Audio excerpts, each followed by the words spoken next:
Let's bring in Congresswoman Beth Van Duyne and Congresswoman Nancy Mace, Congressman Pat Harrigan, former California GOP chairwoman Jessica Milan Patterson, and attorney Matt Belinsky. Thank you all for coming on. Congressman Harrigan, to you first. I mean, you heard Chad Pergam there saying 3 Democrats sided with Republicans, so there's a little bit of crack in the armor, a chink in the armor there. What do you think about this going forward?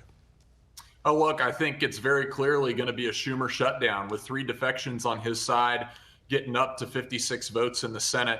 We just need 4 more people to come across and understand that Democrats are clearly sabotaging the country here. It's not just about not agreeing with Republicans. It's not just about simply bending the knee to the radical left, which is what the rest of the Democratic senators are doing. This is about saying that we're not going to vote for something that we voted for 13 times because we just want to throw a temper tantrum. That's it. It's a bunch of kids throwing their peas and carrots on the ground from their high chair. Yeah, it's kind of amazing. I want to get to you as well, Congresswoman Mace, but I want to play some sound from the Speaker of the House, Mike Johnson. He was on CNN tonight, and he said this, and I found it fascinating. Watch.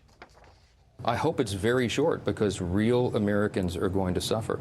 It's going to be a hardship for a lot of people.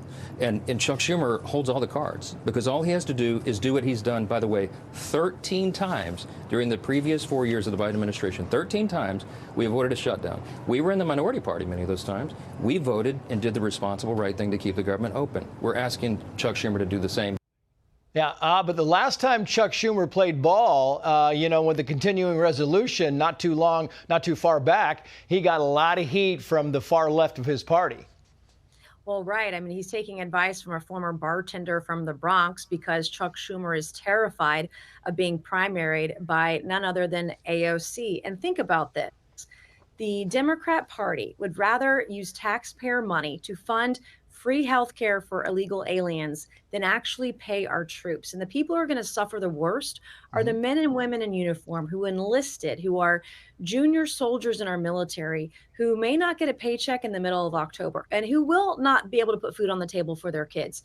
Those men and women who are fighting for our freedoms, defending our country here and abroad are going to suffer the most. And it's unconscionable that the Democrats are doing this tonight. This is the Schumer shutdown. I also think it's a show of what lack of leadership is in the Democrat Party. Republicans were united behind one of the greatest presidents in U.S. history, Donald Trump. We are putting America first, and the Democrats have no leader. And it really shows tonight. Yeah, and really, there's been kind of this problem, Congresswoman Van Duyne, because, the Democrats have had a tough time articulating why exactly they want the government to shut down. No, exactly right. They have been voting for this for years. They voted for it under a Biden presidency, but all of a sudden Trump is president and they don't want to vote for it. What they would prefer to do is add an additional $1.5 trillion spend on a 4-week spending bill. That's what they want to do. That includes reinstatement of free health benefits for illegals, $500 million or $500 million to be given to liberal media outlets and literally billions to other countries for their climate projects. This is what they're hanging their hat on. Americans see it. The president does not want to shut down the government. Republicans don't want to shut down the government. But Schumer and his Democrats, do-nothing Democrats in the Senate, that's exactly what they voted on tonight. And that's exactly what's going to happen because they don't want to work at all for the American people. But, Jessica, we talked about this. Democrats don't want to shut down the government. The New York Times Siena poll, 67% of Democrats say we do not want to shut down the government. And, of course, Chuck Schumer says, oh, that poll is biased. The New York Times poll is biased. Yes, and we're seeing this. Americans don't want it. Democrats don't want it. But they are continuing to bend at the knee of the radical wing of their party. And he is afraid of AOC, and he is afraid of a primary. He's seen what is happening in New York City, where a radical person is leading and is going to likely be the mayor of their city. So they know exactly what the consequences are.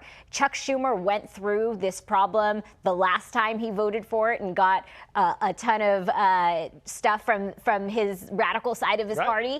And that is what he is afraid of. That is what he is fearing. It's dangerous, though, Matt. This is a whole thing for Democrats who don't have a policy and don't really have a lot of leaders. This is danger territory. No doubt. And it's interesting, the persuasion dynamics, because usually the shoe's on the other foot. and that it can be pinned. The Republicans are the stopgap. They're the brakes because, oh, we don't want to increase spending. We want to put some bar, some ceiling on what the government can accomplish. But here, the Republicans are the ones who want to keep the government open. They want to keep whatever is being spent to continue to be spent. The Democrats are making a major miscalculation that they think they can just pin, reduction in Medicare, them trying to take away people's health care on this and blame and kind of tarnish what the Republicans are doing right now with that brush right there. But listen, the Republicans have a very easy job right here. As you saw Mike Johnson, he was very comfortable saying, listen, we're the ones who want to keep the government open. And I think the Democrats aren't used to that dynamic here, and I think they're miscalculating how people are going to react. What's interesting to me is Congressman Pat Harrigan is that, you have the minority leader in the House, Hakeem Jeffries, offering a deal to Republicans. Here's what he's offering. He wants you to come on board. He's going to give you this one chance. Watch. We're urging reasonable Republicans to come to the table. I'll be at the Capitol all night. Let's have a conversation about finding a common sense path forward to meet the needs of all Americans, as opposed to continuing to devastate everyday Americans. If those Republicans, Congressman Harrigan, would just come to the table and give us a little bit of love, we'd be out of this mess. Yeah, he also, by saying all Americans, means all Americans with an asterisk, because as we just talked about, a huge part of this bill, hundreds of billions of dollars, would be giving medical benefits to illegal aliens, hundreds of billions of dollars. I just don't understand how we continue to have a Democratic Party that systematically prioritizes non-citizens over American citizens. This is not a deal that Republicans are going to come to the table on. This is an additional $1.5 trillion worth of spend. It's exactly the opposite of why President Trump was elected, why all of us were elected. They need to come to the table on a clean CR. That's the deal, and that's the only thing that gets this done moving forward. I thought it was interesting when Chuck Schumer was on the Senate floor and we were talking about that Siena poll, Congresswoman Mace, and you had this big laughter when Chuck Schumer says, oh, that's a biased poll. You had all this laughter in the chamber, and Chuck Schumer was like, no, really, it's really a biased poll. Everybody sees right through this. Right. And it's just a fake. It's just fake. And we're seeing the acting. I think that Chuck Schumer and a lot of Democrats who are on the Hill tonight deserve an Oscar for their performance. This is political performance art. And at the end of the day, this boils down to putting illegal aliens first, American citizens last. They are trying to buy votes. They have imported millions and millions of illegal aliens under Joe Biden, and they're trying to buy them off by giving them free health care and free goodies, free hotel rooms, you name it. And those days are over, because there was a mandate on November 5th that Donald Trump will be the leader of the free world, the president of the United States, the man sitting in the White House tonight, Trace, looking out for everybody across the country, East Coast to West Coast, hardworking Americans. Donald Trump is putting you first. Yeah. Congresswoman Beth Van Duyne, I don't know. What do you think? Is there a temperature that you can gauge on the other side? We talked about 3 Democrats from the Senate kind of going over and voting with Republicans. One, of course, is an independent that caucuses with the Democrats. What do you think about going forward? Is there a lot of resistance to signing on in this, or you think that they are starting to weaken as maybe the days go by? Well, I think, again, they have been on record saying for years how bad it is for Americans, for families, for veterans, for our military. They are on record saying how bad a shutdown is, and they're going to support it. And yet at the same time, you look at them, and I really hope that President Trump has a plan moving forward to be able to, hand out these pink slips that he's talking about. And let's get the government right-sized. I would love it if we took this opportunity to go back to pre-COVID levels of spend. If we're able to do that, I guarantee you are going to see the Democrats running back onto the floor to be able to vote for a clean CR. But, we've got a couple of days. Let's see what this president can do. I'm hopeful. I'm optimistic. And I think you got the right man on the job.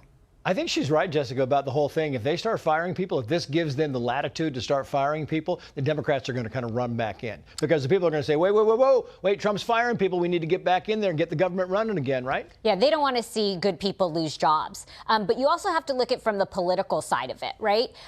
We've got states that Donald Trump won, right? That's Nevada and Pennsylvania. Those are two senators that have come over. That's what I would be looking at right now. Look at those states with senators that have Republican governors or that President Trump won. Those are people that know the people in their state, they don't always go one side or the other. And so that's where I would go look for my votes. Yeah. Matt?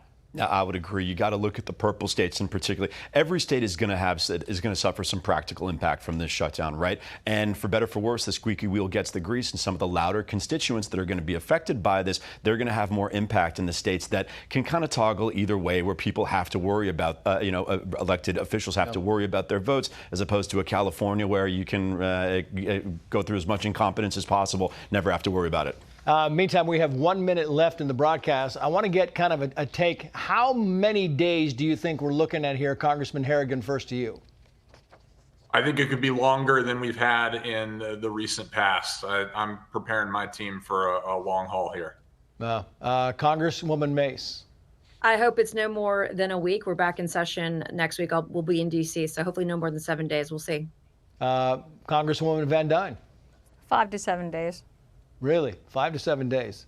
Well, I mean, shorter than the last one we had was 35 days is the longest one, Jessica. I think we're going to be looking at 3 to 4 weeks. Wow. 3 to 4 weeks. Matt Belinsky. Yeah, I agree. I think it's going to be longer because, once again, you saw how comfortable Speaker Johnson was. He knows that he thinks he can mine political gold out of this, and the Democrats are hamstrung internally by the radicals on their side. I don't see how they break through that in a short amount of time. Might be concessions. Well, thank you for watching America's Late News, a special edition Fox News at Night. I'm Trace Gallagher in Los Angeles. We'll see you right back here again tomorrow night.